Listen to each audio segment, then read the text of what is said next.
Well, good morning, everyone. We are here on another virtual presentation on behalf of the Denver Metro Association of Realtors. My name is Euan Graham. I'm your chair for 2019-2020. And today we're just continuing these fireside chats that we've started to do. And we're excited to have two guests joining us to talk about how COVID-19 has impacted our market, specifically from a developer's perspective, because I think that's really interesting. And for everybody that gets involved in the development side of things, it'll be really, impactful to hear what Tim and Brian have to say. So let me introduce our guests for you. First, we have Tim Kraft. He's the founder of Kraft Companies, a Denver-based development group focused on the creation of conservation communities, including master planned residential projects, apartments, and core office. And then we have Brian Connolly. He's a shareholder and director with the firm of Otten, Johnson, Robinson, Neff, and Ragonetti in Denver. He represents public and private sector clients in zoning, planning, development entitlements, and other complex regulatory matters. His practice encompasses a broad range of land use issues, and he also represents clients in land use and zoning litigation, initiatives, and referenda associated with land use approvals and real estate transactions. And also in the call, I'm delighted to have Peter Wall, our Government Affairs Director Supremo. He has probably not been getting much sleep recently in the last 6 weeks since everything has been impacted by COVID-19. Peter is an incredible asset to DMAR, and he's been answering calls, working non-stop and lobbying with our local government just to keep us at the front and center of being essential. So thanks for all the hard work, Peter, and it's great to have you on this call, and I know you're going to lead the conversation and have Brian and Tim engage on some really good questions. So I will hand it over to you, Peter. Thanks, Euan. Appreciate the really kind and unnecessary introduction, and really appreciate Brian and Tim taking time out of their busy schedules to come provide us with this developer perspective on how COVID's affecting the market and what it may look like, what's going to look like over the next 6 months, year, couple of years. I think it's really easy right now for us to go in a negative direction with everything that's going on. So I always like to start these things off with positives. And the first question I have is for Tim. From a development perspective, are there silver linings that are coming out of COVID? Are there deals that are coming back up? Are there sellers that are maybe a little bit more reasonable on land prices? Maybe if you could talk to us about any positives that you're seeing out there in the market right now. The market has definitely shifted dramatically. So in the last 60 days, I'm sure no one's surprised to hear that. On an almost immediate standpoint, we're seeing the infill land sellers become much more realistic in terms of their pricing. And the same guy who, call it 60 or 90 days ago, was asking for an extra 2 to 5% every 2 or 3 months, is now looking and more aggressively trying to make a deal. Sellers who have debt coming due, the sellers have operating businesses who may be shut, are looking to free up cash. And the land asset or their industrial space, their one-story office building, may be a way to do that for them.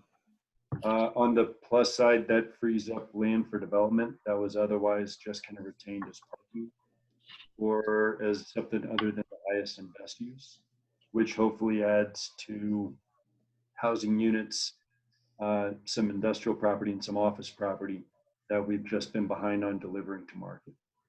So we do expect to see a new shift from speculators to more developers and people with the intent of constructing new properties on underused land.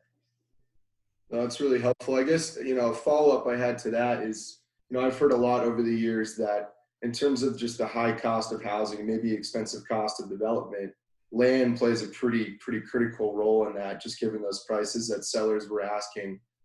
It's great that it's freeing up deals, but even beyond that, do you see it affecting the cost of housing in terms of bringing that cost down just a little bit because your costs are cheaper, or what does that look like? The land cost we do expect to drop on a per unit basis, probably an even bigger factor though with the increased unemployment and reduction in commodity prices. We hope to see the overall construction costs come down as well. Unfortunately, that may be offset by the increased risk on the mortgage companies with the recent forbearances and we call it mortgage forgiveness. And then in terms of apartment projects, the rent relief is also going to increase their risk, which means the lenders are going to require greater reserves, greater essentially accounts to offset that in the event it happens before. It wouldn't surprise me if the reduction in land and construction costs ends up getting balanced out by the increased financing costs associated with the additional risk from COVID. Man, it's incredible. This is why we bring in people that are much smarter than ourselves to talk on these topics. So that's really helpful. Thank you, Tim. Brian, you work with a diverse set of clients, all different product types, all different spectrums. I think we've probably seen, obviously retail's taking a huge hit, but beyond, the retail market, seeing and hearing from some of your clients, who's being impacted the most, who's maybe seeing some opportunities in the market?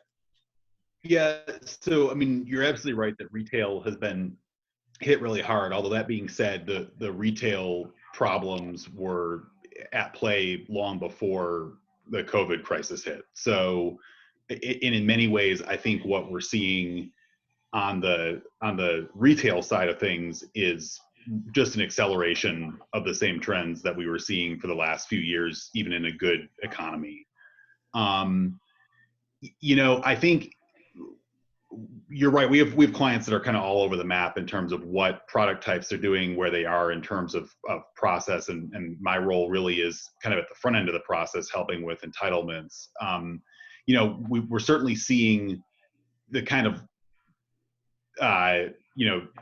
land developer side, multi-market cycle projects continuing business as usual, which is not surprising. I mean, for people like Tim who get involved in kind of multi-market cycle projects, you're going to see ups and downs, and so you're going to continue to do your work.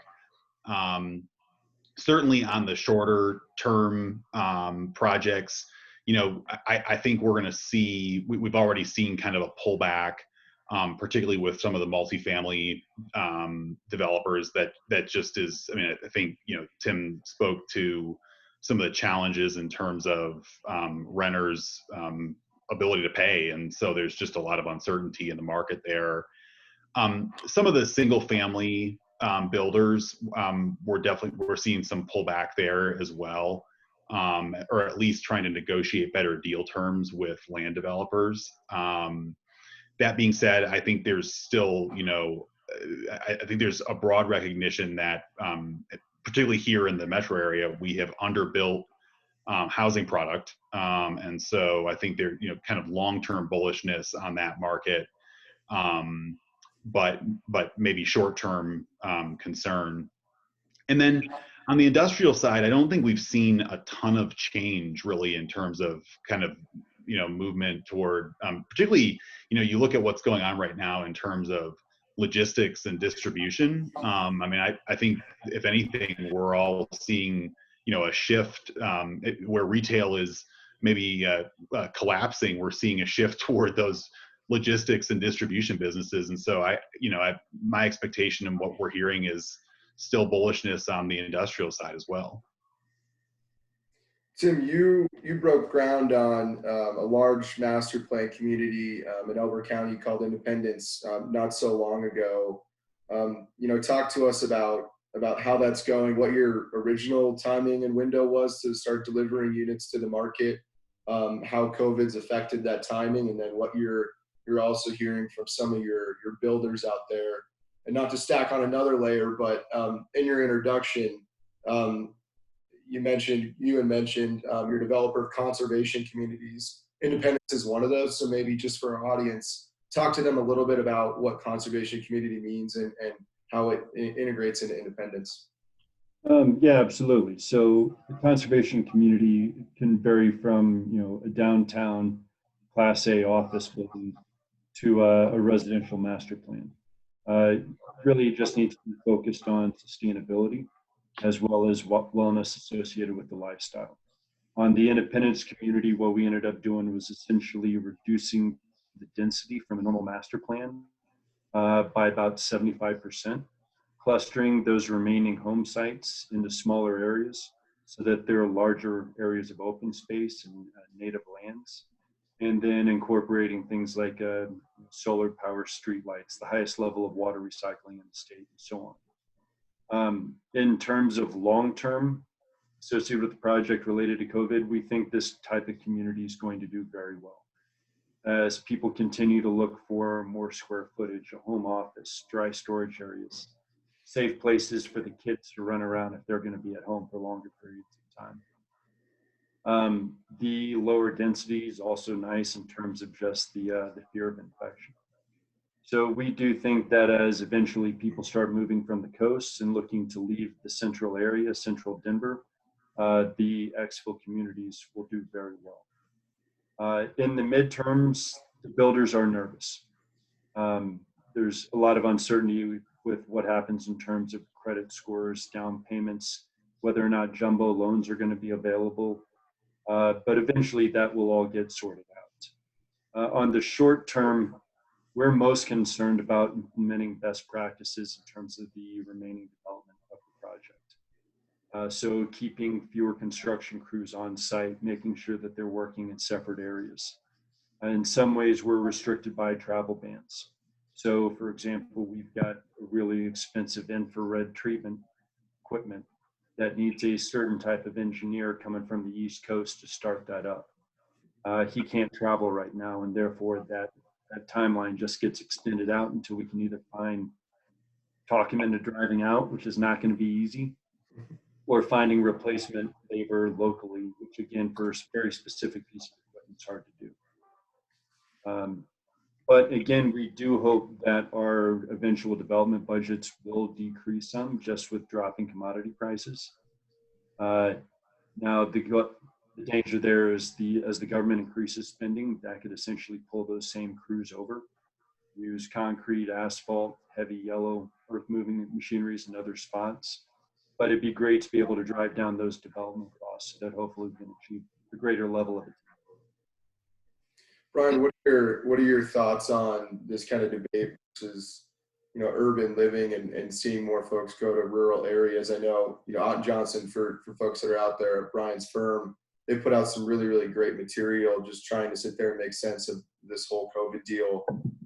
Those pieces that you guys put out kind of contemplated that, so be interested to hear your thoughts as well.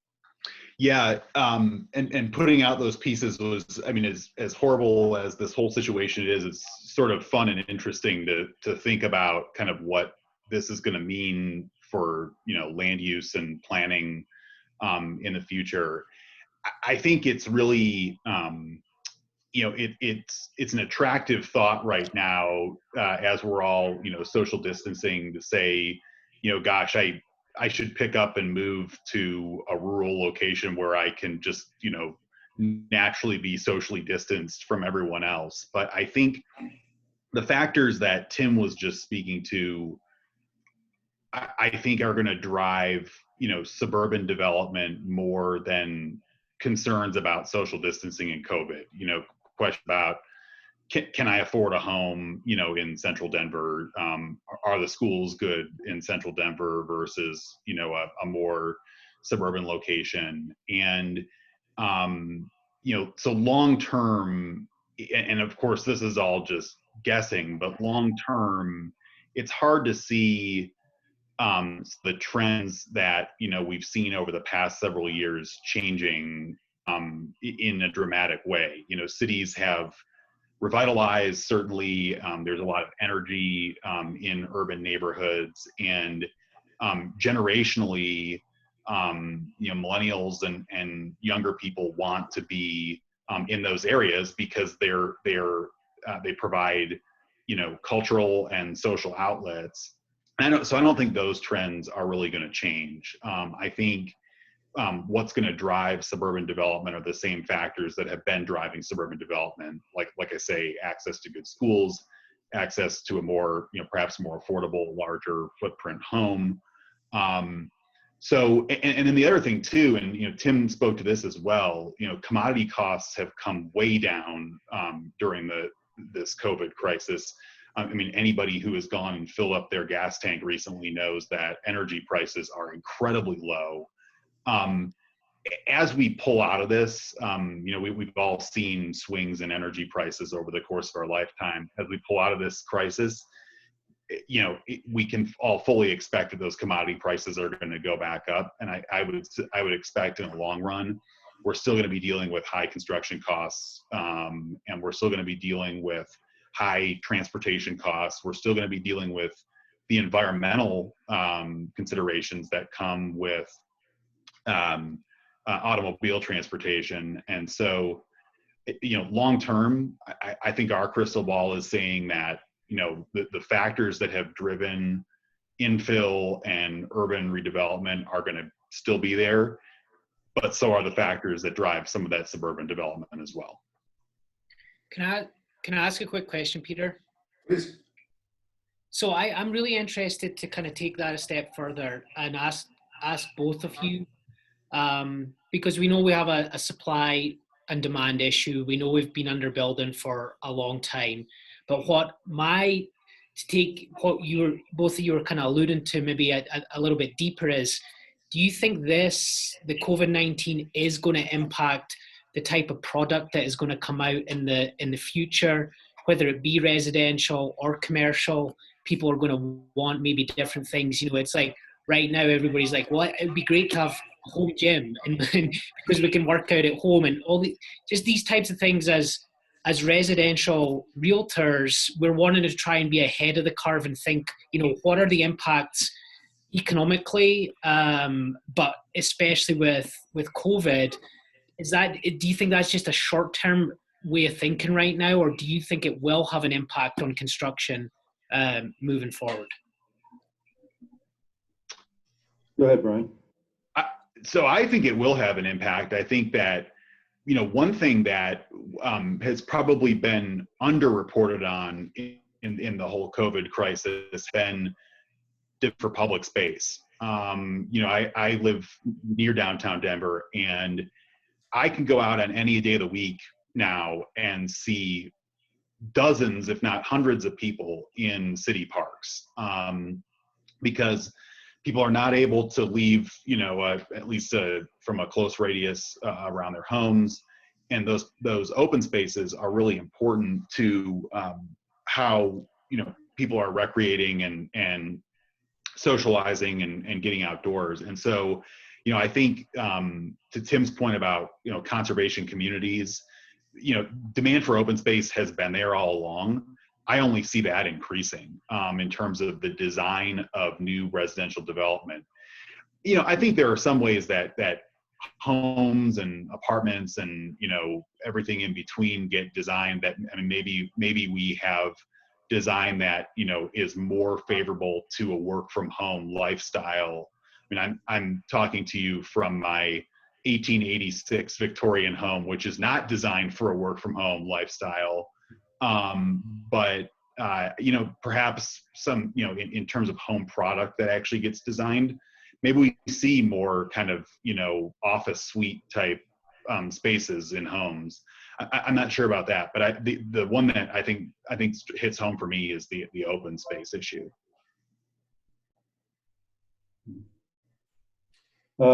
Some of the public builders are already starting to incorporate some of the things Brian was just talking about into their new house plans. So you have groups like Richmond American, based here in Denver, Lennar, Meritage, who are working on a main floor master with a main floor office as well. People are definitely looking for, call it the homeschool room, in the event that kids don't go back to school. But all that aside, and this is something I think Brian and I agree on, we're already about 40,000 homes short in the Denver metro area.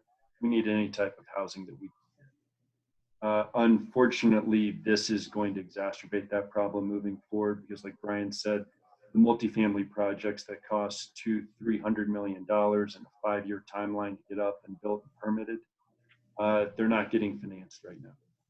which is going to put more pressure on the suburban single-family home communities. And that's probably a pretty good segue into one of my other questions, which is just, Brian, you've written about this, so I'd be interested to hear your thoughts first, and certainly yours, Tim. But whether or not, we already had this big affordable housing crisis, and it's a big supply and demand issue. Do local governments, do we see them lightening up and actually loosening the reins on some of the single family zoning in order to bring some additional, you can call it whatever you want, but let's call it quiet density to some of these neighborhoods? It's been a tough conversation, certainly in Denver, as they were updating Blueprint Denver, but other cities, Minneapolis is a perfect example of a city that's in their regulations pre-COVID. I'm just wondering if you think COVID, in kind of the post-COVID area, if we're going to see some loosening up of some of these regulations from local governments. Yeah, I think, oh, go ahead, Tim, go ahead. So hopefully density does become more achievable. If nothing else, it reduces some of the biggest factors in terms of getting a home built, such as the cost to irrigate the lawn. The additional density will help balance a lot of that out. However, we really don't think there's going to be an increase in attached for sale home construction until there's significant improvements in construction defect law. What's out there today is better than what it was a few years ago, but you still only have, what, Brian, maybe 2 or 3 of the sizable builders, the sizable 20 builders in the state willing to take on that type of risk, because it's just not worth it and could potentially end their company. Yeah, I think, and Tim alluded to this earlier, that, unfortunately what happens in any type of slowdown is a slowdown in home construction. And so, we were already paying the price before the COVID crisis hit. We were already paying the price for the slowdown in home construction that occurred in the 2008 to 2012 timeframe. Because if you look at housing construction over time in the metro area, we basically didn't build housing for 3 or 4 years. And so we were trying to play catch up. I will just say, Peter, one of your questions was more about local government. If I were to have a wish list of what, the federal government could be focused on as part of a COVID recovery package, encouraging housing construction, finding ways to encourage housing construction would be on the top of my list, because Denver's not alone among major cities that are dealing with an affordable housing issue. I think the question about local government, it's hard to see, just to be blunt about it, it's hard to see us moving the way Minneapolis did, where we eradicate single family zoning, either in Denver or in the suburban areas. I think there's just a lot of political pressure to maintain some single family zoning. I think what ultimately drives density and allowances for density in recessionary timeframes and then during recoveries is not so much a desire for housing housing affordability or just density as an aesthetic matter, but it's more driven by local government budgets, because local governments get a lot of revenue from permit fees. And in a time like this, where we're seeing local governments sales tax revenues get hit by 30 and 40%, which is really scary for all of us. Local governments are going to try to backfill some of that with permit revenues. And so I think what's going to drive any additional density, maybe at first at least, is going to be a revenue push rather than a push for housing affordability. And then, we can certainly get into this a little bit more later, but all the same factors that push us to low density are still there. NIMBYism is still going to be there, and even market factors, desire for lower density, are going to be there. So I think any density is going to be a function more of a need for revenue than anything else. Yeah, it's interesting that you bring that up. I was watching, because this is what I do on Monday nights. I was watching a city council meeting, and interestingly enough, they were going through, and rightfully so, looking ahead, kind of all these different options in terms of new revenue streams that they don't have, but other communities have, and the annexation of new lands for, potential property taxes, permit fees, that kind of thing. That was one of those items that was on that list. Interesting to see some of the visceral reactions to that, particularly in this community. Probably wouldn't be the community that I picked first to annex new land, but given some of their development, issues. But it was interesting to see that come up. So I think you're spot on in that sense. I think one of the benefits of this whole COVID situation, if I could take just 1 second to talk about this, is these strategic growth initiatives. Obviously, Lakewood passed one in the summer of 2019, and as I think we all, are aware, certainly on the four of us, but then for folks out there watching too, there was a potential 1%, anti-housing, anti-growth measure that was going to be on potentially this ballot in November 2020. The good news is that obviously, signature gathering efforts to get that on the ballot came to a complete halt.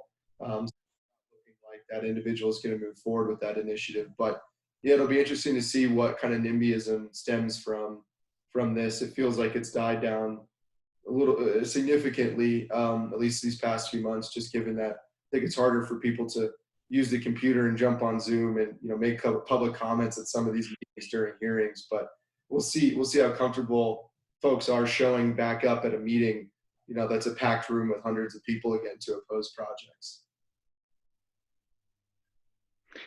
Yeah, I think,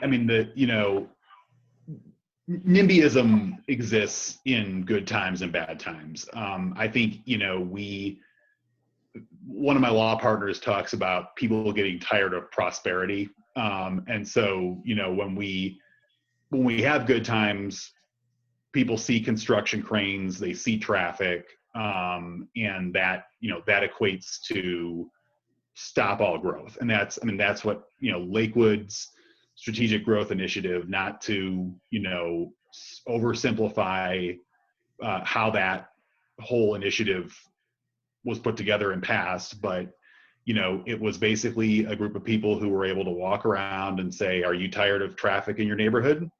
Okay, then sign this petition. And then the petition gets enough signatures and it gets in the ballot. And a lot of people who have moved to Colorado have done so because they are, they think they're moving to the mountains, or they're moving away from density on the coast, or wherever they might have come from.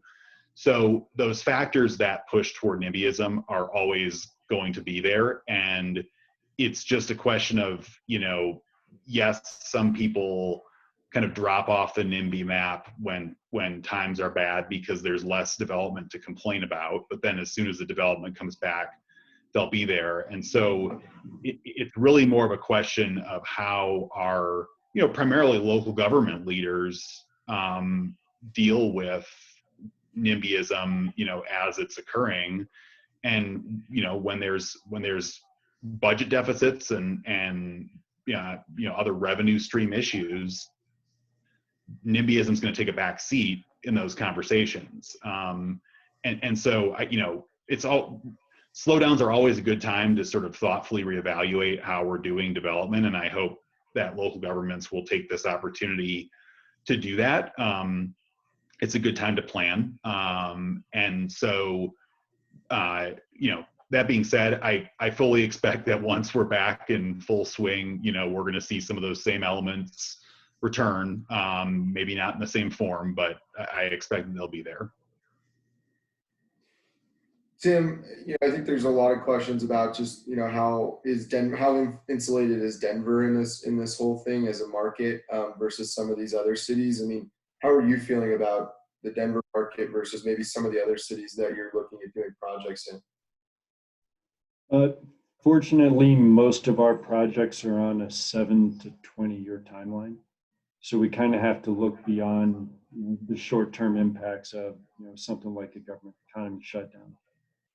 We're definitely nervous about where unemployment goes and how difficult it is going to be to start the economy back up. But long term, we're still bullish on the Front Range. We do expect to see continued immigration from denser areas from the coast for a variety of factors, everything from it's just too expensive to ever buy anything there to, when your best alternative to getting, or I guess best option in terms of transportation is the Uber that we're all scared to death of now, but it looks a hell of a lot better in the subway. Denver, Boise, Austin, Fort Worth, all those towns seem to be real attractive. Great. Okay, I think we're wrapping up here, so I'll go to it's a non-real estate related question, but it's hard to ask a non-COVID related question. So I guess we'll go around the horn. The first thing that each of you guys are going to do when you're not under a stay-at-home order.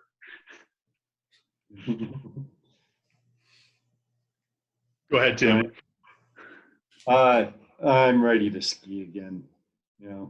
It seems kind of weird that, being out on a mountaintop and, that's too close to other people drives me insane. I get where they're coming from with the lift lines and resort and travel and everything else. But looking forward to getting back on the hill. That's a good one. I think with summer approaching, I'm looking forward to drinking at a bar on a patio. I'll join you, Brian. Yeah. I think that's probably a pretty common one. It's never wanted to pay a big tip to a waiter more in your life after this whole thing. Yeah. That's my one at least. So. I think if I could ski, I would go ski right now. But I think that the thing that I miss, because I just miss the social interaction. It's just the day-to-day social interaction I crave, and it's amazing what happens when you don't have that. And then I think just going out to dinner with my wife and going to a local restaurant and being able to do that, like something that we all take for granted, that and that's going to be different to start with. So there's going to be a lot of new normals to start with, which we don't know what that's going to necessarily look like, but. For true. Thank you for taking the time. Really, really appreciate it. I know this was super helpful for me, and always good to talk to both of you. I think you're full of knowledge, and glad to hear that there's still some positives out there. And I think that's one of my big takeaways is not every deal's dying, not every deal's stopping. There's still positive things are still moving, and that we're going to get through this thing. And appreciate what you guys do. Thanks for putting this together, but also getting people into homes, the place where the middle class have the bulk of their retirement, their savings, the place that they can actually control if their rates go up, what their cost of housing. I think it's very, very important. It's something that seems like we've been getting away from as more and more people continue to rent, but I think the value of home ownership is an underlying factor of the American economy. Well said. Yeah, thanks, Peter. It was a good conversation. Absolutely. Yes, Thanks, guys.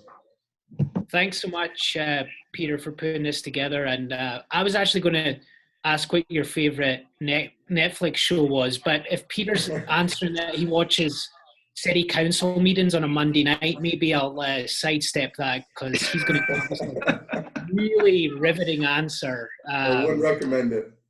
But I would say, thanks so much. It's a great perspective on things. I think, we never expected the COVID-19 to come along and hit us like it has. But I think in terms of the metrics for construction and residential real estate in Denver, they were so strong before this hit.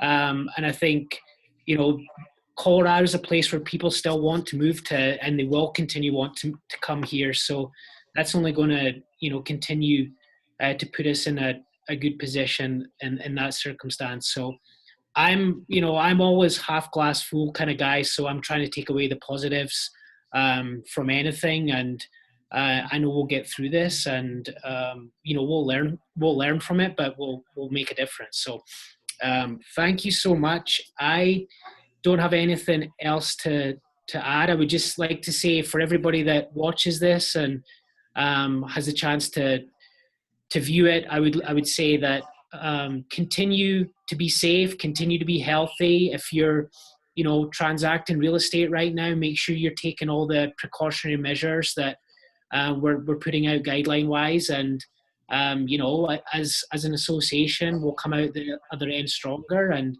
we'll continue to do these little fireside chats. And if anybody does have any suggestions that they would like us to maybe interview, or any other industries being impacted by COVID-19 that are associated with real estate, then we would love to get your suggestions and keep these going. And just thank you to Peter, Tim, and Brian for being on the call today. So it was really, really informative. So thanks so much.